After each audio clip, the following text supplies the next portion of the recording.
Many automakers right now, they're saying, right, that the only reason they're not delivering more cars is because, there's just so much demand, but they can't deliver them because of parts supply constraints. I've been saying for a long time that I don't believe that's actually true for many car companies.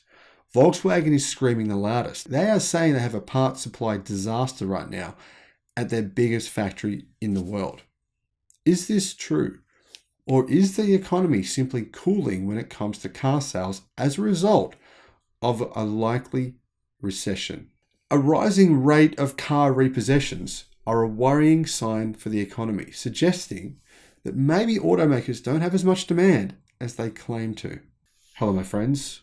Welcome to the channel. I'm the Electric Viking. Great to see you. This is one of the most interesting moments in history.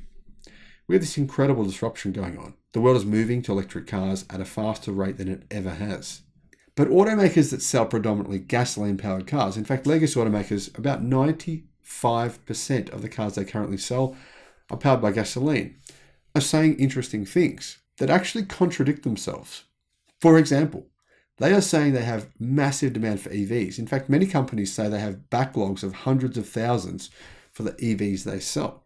But then they're saying that the key reason they can't deliver more cars when most of their cars are gasoline powered, or 95%, is simply because of a parts supply shortage, whether that be semiconductor chips or Ford badges or whatever it may be. Is this actually true? Well, I don't think it is. I'll have more videos coming soon showing the actual evidence of these claims. Now, here's some evidence for you that shows some of these claims are clearly incorrect. Sales for Honda in the United States, how are they going? Have a look at it. What are they down this year? How many percent are they down? Yeah, 37%. What about sales for Mazda? What's happened to Mazda's global sales? Well, I made a video about that. I'll put a link in the description below to what's happening to Mazda and what will inevitably happen to them in the near future. They'll cease to exist, or someone will buy them. Probably a Chinese conglomerate will buy them and start rebadging some of their cars as Mazdas. Now, of course, these two car companies have claimed the only reason they haven't delivered more cars is because of a parts supply shortage. But realistically, sales have collapsed for them. And whatever the reasons may be, that's not a good thing. However, right now, in America, the lowest income Americans are defaulting on car loans at a higher rate than in 2019. And it's slowly approaching crisis levels of 2009. For most Americans, owning a car is a necessity. If you don't have one, you essentially can't go anywhere, unless you've got an electric bike, which I suggest getting instead of a car. No registration, cheaper to run, way better option. Anyhow, this is an especially big problem if you have a job that doesn't allow remote work, or if your job's a long way away, or if you need to take things to and from work, like big things. Now we're seeing an increasing number of consumers defaulting on car loans they can no longer afford. This is bad, but in fact, it's probably bad for Ford more than anyone else. Why? Well, because a huge part of the Ford business relies on loans. In fact, over 50% of Ford's debt is loans to consumers. And not just to consumers, but also to businesses, where Ford actually makes a profit on those loans. Of course, if the loan defaults, Ford makes a loss. NBC reports that while car repossessions dropped dramatically in the early stages of the pandemic recently, the number of borrowers who are behind on their car payments is back to pre-pandemic levels. For those who are in the lowest income bracket, the default rate is higher than it was in 2019.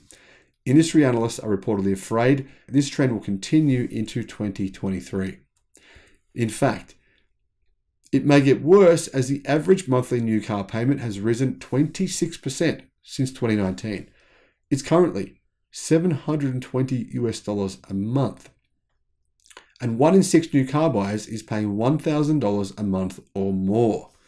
Unemployment remains low and gas prices continue to fall, but many other goods and services now cost a lot more than they did a few years ago, including energy. Low income household earners very rarely use renewable energy, as in they don't have solar panels, so they have to pay for the electricity 100% themselves. They also rarely have EVs, which are much cheaper to run, and therefore they have to pay for gasoline themselves as well. These repossessions are occurring on people who could afford that $500 or $600 a month payment 2 years ago. But now everything in their life is more expensive, said Ivan Jury, Edmunds Director of Insights, to NBC.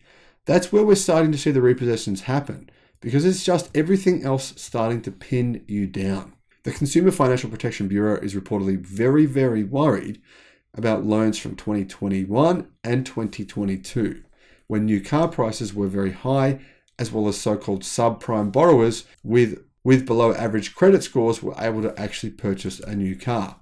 Loans taken out in those years are performing worse than prior years just because these consumers had to finance cars once the supply chains were jammed and the prices began going up, said Ryan Kelly, acting auto finance program manager for the CFPB. Those consumers got hit with inflation twice. First, when they had to finance a car after the prices went up, and then when they had to put gas in the car after the Russia-Ukraine conflict started. So there's just a lot of consumer stress. Now, the other problem here is the snowball effect. This means that some of the lower income consumers also do have a mortgage. And those mortgage rates have increased enormously over the past 12 months, meaning dual stresses. Even though analysts are worried, they don't think we'll see numbers at where they were in 2008 and 2009, but it certainly could happen. Last quarter, auto loan delinquencies were at 2.2%. That's lower than the 2.3% we saw in the third quarter of 2019. Ali Financial reportedly believes that number could hit 4% within the next 12 months. Meanwhile, back in 2009, delinquencies were more than 4%. Unfortunately for consumers, it doesn't look like conditions will change in their favor anytime soon. Interest rates will likely remain high and could even go higher. And a limited supply of new vehicles will likely keep both new and used car prices high, while companies continue to raise prices at a higher rate than inflation. So if you don't absolutely have to buy a new car, it's wise to hold off. But if you do have to buy a new car, it's better that you get an EV. You will likely lose less money when it comes time to sell. Or if you're forced to sell, you're less likely to lose a whole lot of money on that sale. I don't dare think what happens to people who are signing up for new loans today, said Drury. It's not going to be better when we see those payments so high. Personally, I was shocked to see these repayments. This is a lot of money for lower income people to have to pay, more than $700 per month. That is a significant stress to have.